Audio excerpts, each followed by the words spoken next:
Hi, welcome to Show Me the Money Rugby League TV. Me and Jimmy reviewing and previewing the Championship and League One.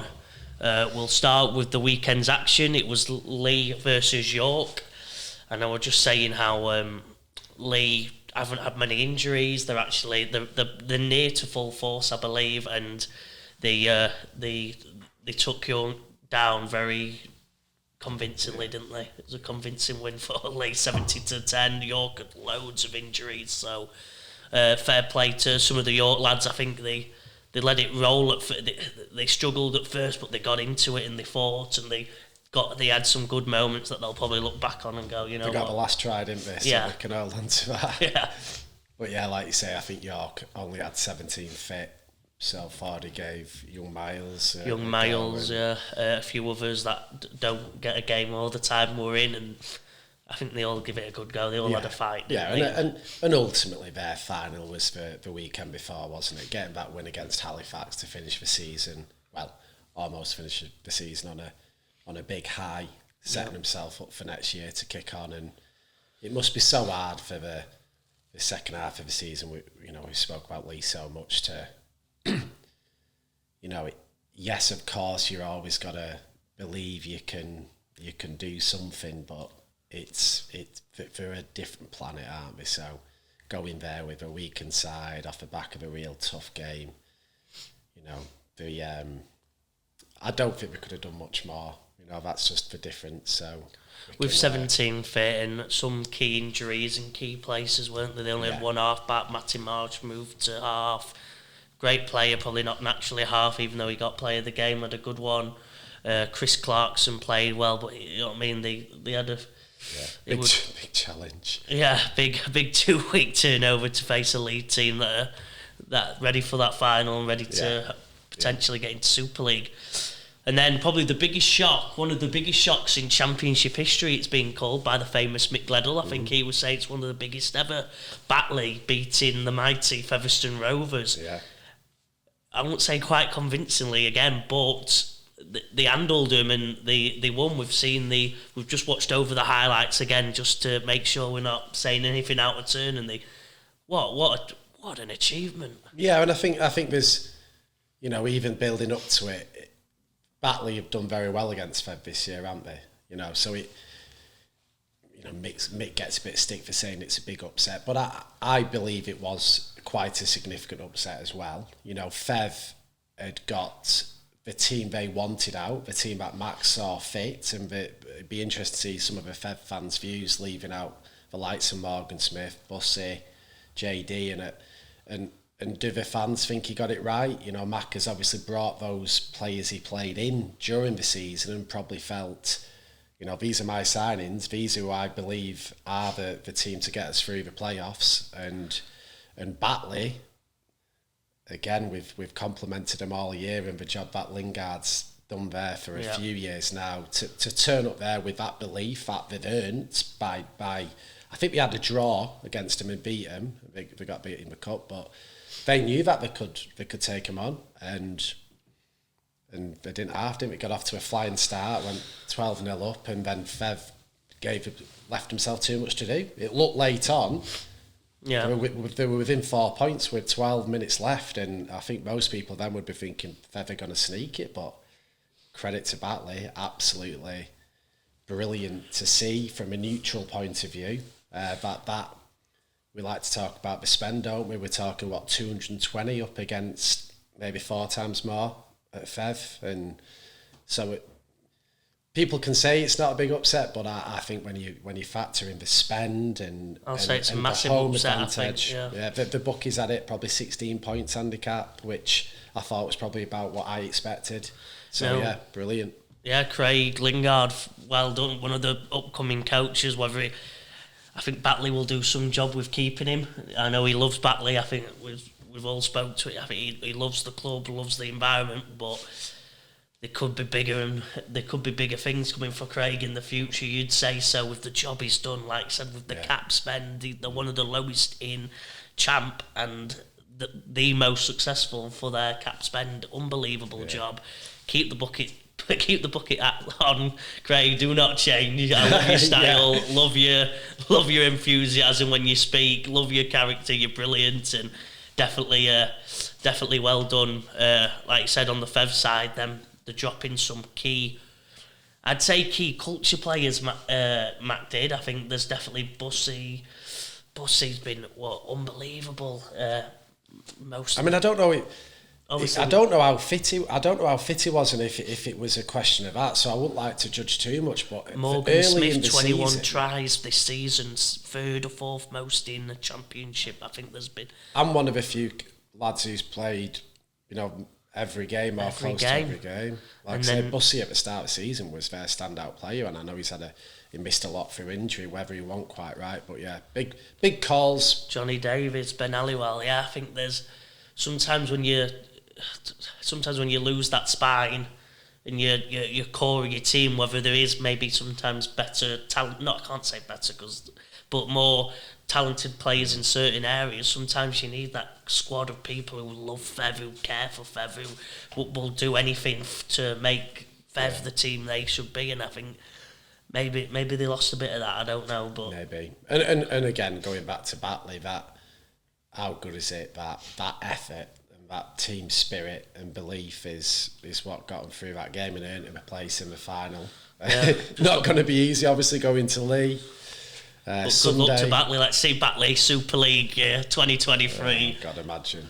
What would the odds on that been pre-season if they pull it off? And as we all say, as you've said it a million times, anything can happen in a game. Yeah. So if Batley pull this off, let's see Batley Super League. I think it's everyone would be in agreement. They need a bit of luck. They might need an early red card and another sin bin in there, but one game, you never know. You never know. They're just amazing.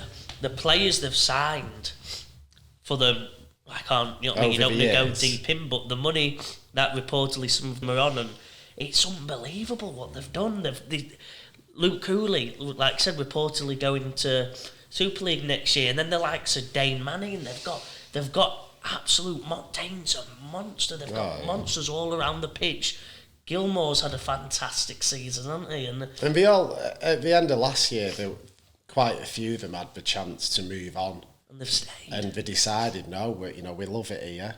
They've got that togetherness, but the coaches, obviously, the players love him, and they're going to have. We'll talk about this in the close season when we preview next year, but it's going to be really tough for them next year because they are losing Gilmore, they are losing Hooley, and one or two others. So Lingard and the club have got a real challenge, and this is the last dance of this team that have stuck together for a while, and that's I'm sure that helped to motivate themselves to beat Fev and get themselves a place in that final, which is pretty much all you can expect to do. They'll remember that game Leigh for the rest of their lives, won't we? When the mighty Batley beat Featherstone, I think they'll be telling the stories on that stand in 60 years' time when the kids who were there watching it are adults, and I go to them champ games. They relive stories of the mighty teams, the League One team relive stories of the mighty.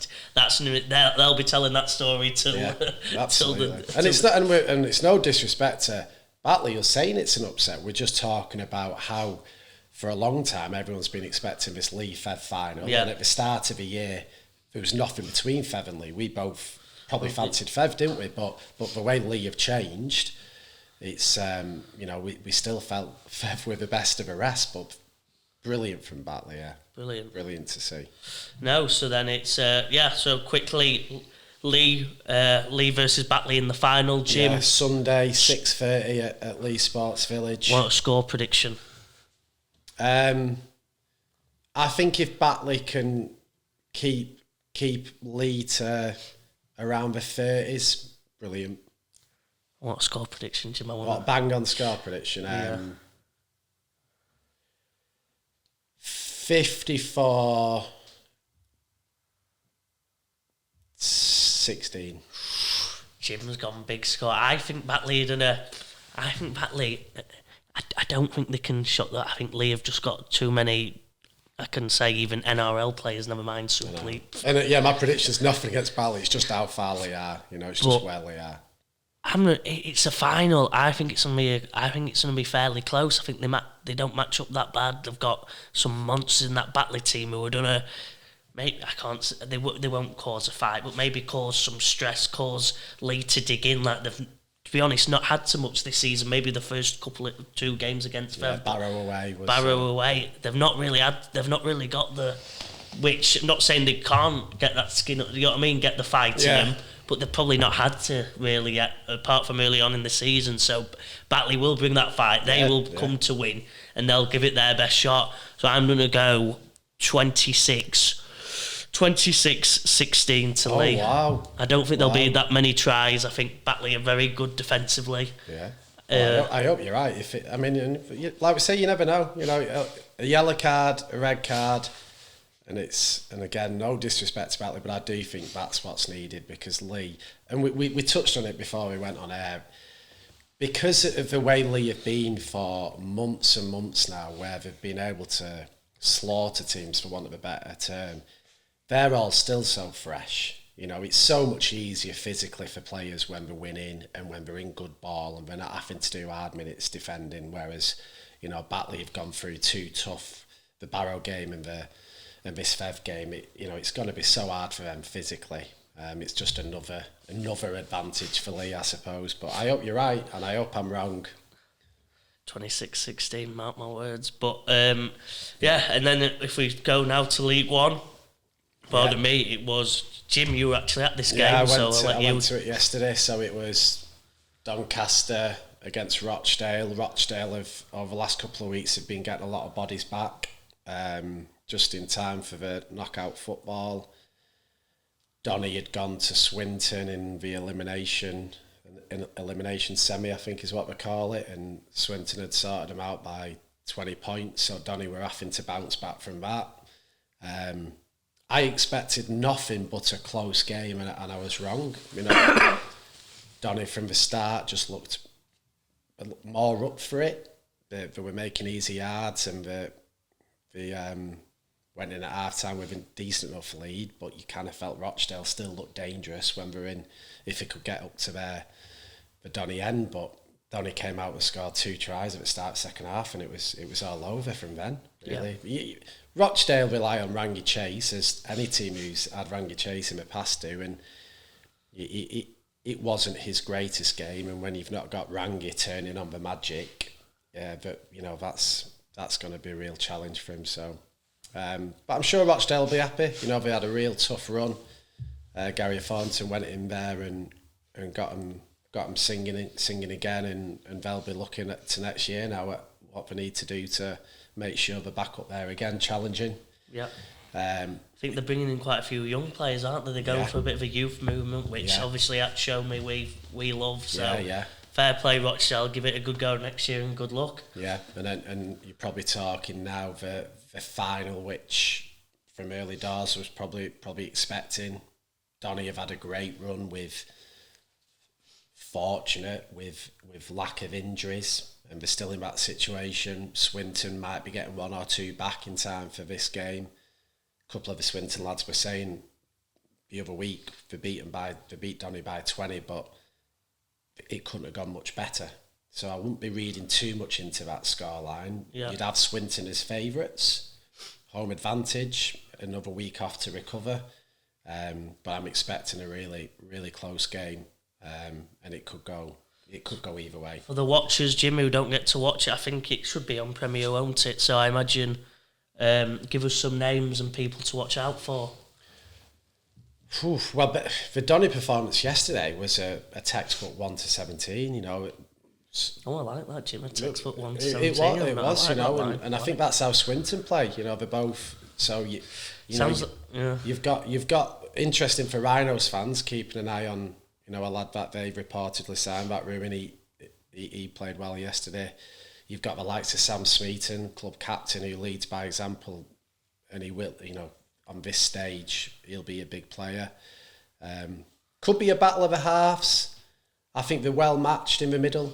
So you've got Jack Hansen at Swinton having another great year. Connor Robinson at Donny. Could be a battle of the halves. I think they'll be well matched in the middle, and it could come down to who manages to basically do with Johnny Lomax, what he did the other night, who can control the game and give themselves time to put their team in the right places. But yeah, I should be a great game. Should be. I think it will be. I think it'll be. And anyone who's really keen, they've done it in a nice way, so we can go and watch for Swinton. It's at Haywood Road. We can go watch Swinton against Donny. 3 o'clock kick-off. Shoot over to Leigh. Half an hour. In time for the 6:30 double header for the two. Double header weekend. Finals. Yeah. There might be. I'll be doing that. There might be a few other fans who fancy that. Should be a great final day of the domestic season. Yeah, and then obviously. The probably big talking points is whichever team goes up, who will they sign to be able to stay up? That's the thing you feel very passionately about. Yeah, I've had a good couple of rants this year, haven't I, where the situation that Workington were left in last year, not being able to recruit because it's such a late stage to adjust to the league going in. So whether it be Swinton or Donny, there'll be no rest for the powers that be and the chairman and the coaches, because on that Monday morning, whoever comes out victorious will have to be immediately on recruitment. With respect to both the current teams, of course, they'll be able to go up as they are and fight and challenge in that championship. But with respect, we're expecting next year in the championship to be probably the most competitive, and there'll be so much more quality throughout the whole division that both teams are going to have to strengthen and have a stronger squad to compete. So big recruitment issues for. And obviously, it depends what IMG say. If IMG say it's on league position in the year to come, they'll have to probably get the checkbooks out, won't they? Yeah, they're going to have to react.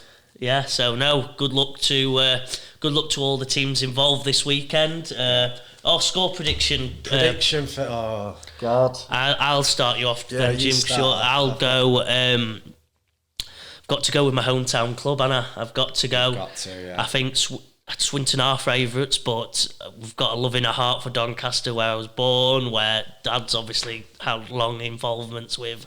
I think I'll go Doncaster. I think they're both. I said both packs very good, both halves very good. I'll go a nice steady 22-12 win for Doncaster to come up. Right. Yeah, it's a real tough. I feel very split loyalties between these two. Lots of players involved for both clubs. But I've been saying Swinton all year, so I'm going to stick with that. I'm not going to change now. I think it's going to be really close. Both teams are great at scoring points, and if you were to pick a weakness for both teams, it's probably the goal line defence. And they are capable of leaking points.